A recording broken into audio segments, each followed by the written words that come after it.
نحمدہ و نصلی علی رسولہ الکریم اما بعد فاعوذ باللہ من الشیطان الرجیم بسم اللہ الرحمن الرحیم۔ جناب صدر محفل، اساتذہ کرام اور میرے طالب علم ساتھیوں، السلام علیکم۔ میں آج جس موضوع پر لب کشا ہوں وہ ہے آؤ بدلیں پاکستان۔ میرے خدا مجھے اتنا معتبر کر دے، میرے خدا مجھے اتنا معتبر کر دے، میں جس مکان میں رہتا ہوں اس کو گھر کر دے۔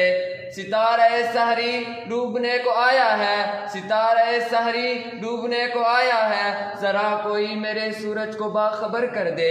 میری زمین میرا آخری حوالہ ہے، میری زمین میرا آخری حوالہ ہے، سو میں رہوں نہ رہوں اس کو بارور کر دے۔ علی وقار، کسی کو بے روزگاری کی وبا چاٹ گئی ہے، کوئی مہنگائی کے بھوت کا ستایا ہوا ہے، کوئی حکومت سے نالا تو کوئی اداروں سے، کوئی کسی کو نظام تعلیم پر سودہ لگتا ہے، کوئی طبی سہولیات کے فقدان کا مارا ہوا ہے، لیکن جب خود قدم بڑھانے کی باری آتی ہے تو سب کا ایک ہی جواب ہے، اپنی سوئی ہوئی دنیا کو جگا لوں تو چلوں، اپنی سوئی ہوئی دنیا کو جگا لوں تو چلوں، اپنے غم خانے میں ایک دھوم مچا لوں تو چلوں، اور ایک جام میں تلخ چڑھا لوں تو چلوں، اور ایک جام میں تلخ چڑھا لوں تو چلوں، ابھی چلتا ہوں ذرا خود کو سنبھالوں تو چلوں۔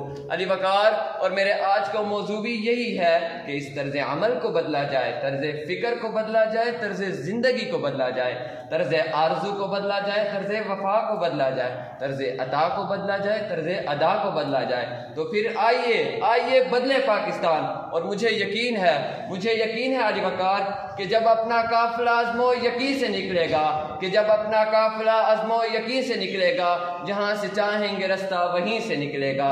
وطن کی مٹی مجھے ایڑیاں رگڑنے دے، وطن کی مٹی مجھے ایڑیاں رگڑنے دے، مجھے یقین ہے کہ چشمہ یہیں سے نکلے گا۔ علی وقار، ہر پاکستانی کو کھلی دعوت ہے کہ آئیے نظام تعلیم بدلیں، آئیے سہولیات کا فقدان بدلیں، آئیے غریب کا لباس اور مکان بدلیں، غداروں کا انجام بدلیں اور مہنگائی کا امکان بدلیں اور اپنے اندر کا انسان بدلیں۔ تبھی علی وقار، تبھی عدالت سرخرو ہوگی، ریاست سرخرو ہوگی، صداقت کو بکو ہوگی اور منزل روبرو ہوگی۔ علی وقار، کولر سے بندھے گلاس، نلکوں سے بندھے ہوئے لوٹے اور دیوار پر لگی کیلوں سے بندھے پین کھل جائیں گے، گلیوں اور سڑکوں پہ پڑا کچرا سمٹ کر کوڑا دان میں سما جائے گا، عدالتوں میں پڑی فائلیں مکمل ہو کر مقدمے نپٹ جائیں گے، ہسپتالوں میں پڑے مریض روبہ صحت ہوں گے، اور قوم کو پھر البیرونی، ابن الحسم، عبدالسلام اور ڈاکٹر قدیر خان نصیب ہوں گے۔ میرے جنوں کا نتیجہ ضرور نکلے گا، میرے جنوں کا نتیجہ ضرور نکلے گا، اسی سیاہ سمندر سے نور نکلے گا۔ اور علی وقار،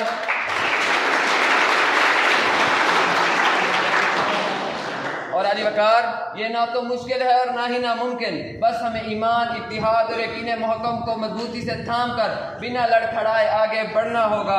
اگر کبھی ٹھوکر بھی لگے، راستہ طویل یا کٹھن بھی لگے، کہیں راستے پر پھولوں کے بجائے کانٹے بکھرے ہوئے ہوں، نہ تھکن کو غالب آنے دے اور نہ ہمت کو ہاتھ سے جانے دے، کیونکہ اچھائی، نیکی، ترقی اور روشن مستقبل کسی ایک کی میراث نہیں، بلکہ جو چاہے ہاتھ بڑھا کر حاصل کر لے۔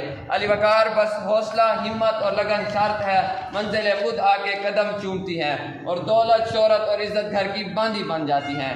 آنکھ میں پانی رکھو، ہونٹوں پہ چنگاری رکھو، آنکھ میں پانی رکھو، ہونٹوں پہ چنگاری رکھو، زندہ رہنا ہے تو ترکیبیں بہت ساری رکھو، راہ کے پتھر سے بڑھ کر کچھ نہیں ہے منزلیں، راہ کے پتھر سے بڑھ کر کچھ نہیں ہے منزلیں، راستے آواز دیتے ہیں، سفر جاری رکھو۔ یہ ضروری ہے کہ آنکھوں کا بھرم قائم رہے، یہ ضروری ہے کہ آنکھوں کا بھرم قائم رہے، نیند رکھو نہ رکھو، خواب معیاری رکھو۔ علی وقار، میں ایک دفعہ پھر کہتا ہوں، سب پاکستانیوں سے کہتا ہوں کہ آئیے بدلے پاکستان، آئیے بدلے پاکستان۔ یہ بہت بہتر ہے کہ اس سے کل کو یہ کہا جائے کہ شکوہ ظلمت شب سے تو کہیں بہتر تھا، کہ شکوہ ظلمت شب سے تو کہیں بہتر تھا، اپنے حصے کی کوئی شمع جلاتے جاتے۔ علی وقار، نا امیدی کفر ہے، ناکامی کا پہلا زینہ ہے اور ہلاکت کی طرف پہلا قدم ہے۔ امید کا ایک چھوٹا سا جگنو بھی کامیابی کی نوید لا سکتا ہے، اور ہر فرحات جو شیر لانے کی طاقت رکھتا ہے۔ ڈوبنے والے کو تنکے کا سہارا ہے بہت، ڈوبنے والے کو تنکے کا سہارا ہے بہت، رات تاریک سے ہی ایک ستارہ ہے بہت، راہ دشوار ہے پگ پگ پہ ہے کانٹے لیکن، راہ دشوار ہے پگ پگ پہ ہے کانٹے لیکن، راہ رو کے لیے منزل کا اشارہ ہے بہت۔ والسلام۔